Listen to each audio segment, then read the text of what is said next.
Online voting, however, isn't without its critics. Some worry that it will make voters and the election vulnerable to hackers looking to sway results. Recently, I spoke to someone who studied the technology used in municipal elections in Ontario. Aleksander Essex is an associate professor of software engineering at Western University. He joins us now from London, Ontario. Hi, Professor. Great to see you. Thanks for your time today. Hi, good to be here. So I want to drill down into some of the specifics in a bit, but first, just overall, when you hear online voting, what kind of security concerns come to mind? Well, there's a number of concerns that we are thinking about in the international community. Many of them have to do with some of the more obvious ones, like foreign interference and hacking. But some of the other ones have to do with lesser-known concerns like transparency and accountability, and things even like ballot secrecy. In the article my colleague wrote in the Northwest Territories, she cited some sort of plug-in on a demo website that you were able to sort of figure out. Can you tell me a bit about that and what specific concern that creates? So we wrote a very simple plugin, a browser plugin. It's an extension for your Chrome browser, and all it does is it takes the names of two candidates and it just swaps them. So if you were thinking you were voting for this candidate, you really would vote for the other candidate, and vice versa. Now, from a technological perspective, there's nothing remarkable about this. It's not a security vulnerability. This is how browser extensions, this is what they're designed to do.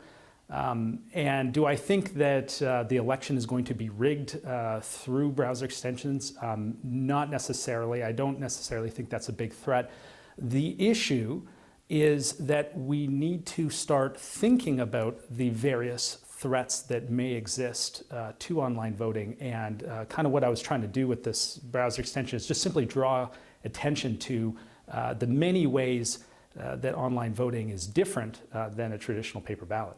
The Chief Electoral Officer of the Northwest Territories said that you could use that plugin to change your own computer, but that it would be more difficult and cumbersome to do that with other people's computers, sort of trying to deflate the significance of what you were able to do there. What's your response to that? Well, I mean, like I am not a cyber operations expert, but there are many possible ways that something like this could be deployed. For example, let's imagine that somebody came up with a don't forget to vote browser plugin that had this. I mean, we're talking about one tiny little line of code to do this. It's not a fancy thing. It could be hidden inside other legitimate browser extensions. Besides that, we came up with ways to deliver it. So I have a special USB key that, if you leave me alone with your computer for 10 seconds, I can plug this thing in and install it on your machine. And so, there are ways to do this. It's not that this is going to happen. Rather, it's simply that it could happen, and we're just trying to highlight the fact that when we're talking about online voting security, oftentimes simple things get overlooked. Like client-side security. How would you detect this happening? How would you know if this was installed on someone's machine? Well, that's kind of the problem, is that it's from the perspective of the website, the vendor that's running this online voting system.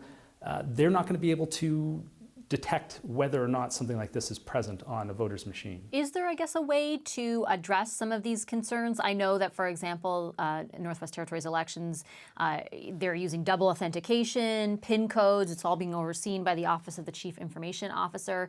Do you think that there is a way, I guess, to address the myriad of concerns that you're highlighting?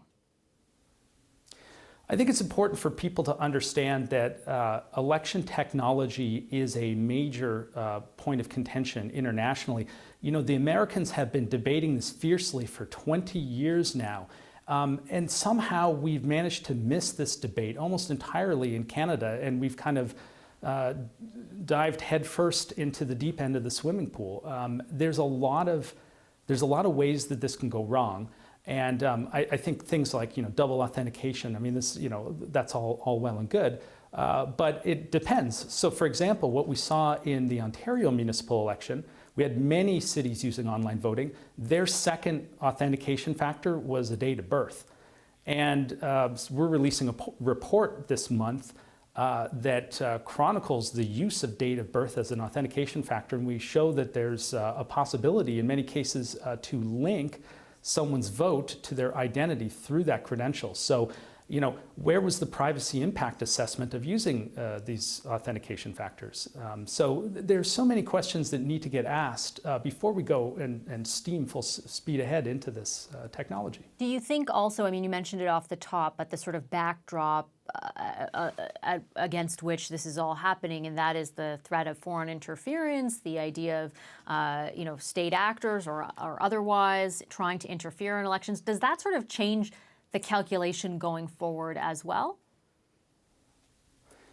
Well, I think that we need to be thinking about what foreign actors might be trying to do. I know that Northwest Territories has a small population, so there maybe is an argument to be made that they're not going to be a prime target for foreign interference.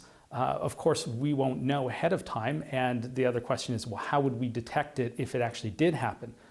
But in many cases, this is not really the biggest issue that we're seeing. So in the Ontario municipal election, one of the larger issues that we saw was simply, how do you convince the people that lost that they really lost? When you have a paper ballot election, the candidate scrutineers can stand there and watch you count up all the ballots. They can see it with their own eyes. So what's the digital equivalent of this? In many cases, there is no digital equivalent of this. It's basically the election administrator coming forward and saying, here are the results.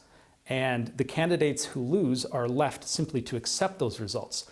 I've had many candidates call me from around Ontario saying, you know, we have some questions about what actually happened. And when they go to the vendors or they go to the election officials to try to get more information, they are surprised to find that there really is no more information to convince them either way.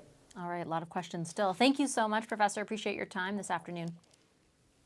Thanks for having me.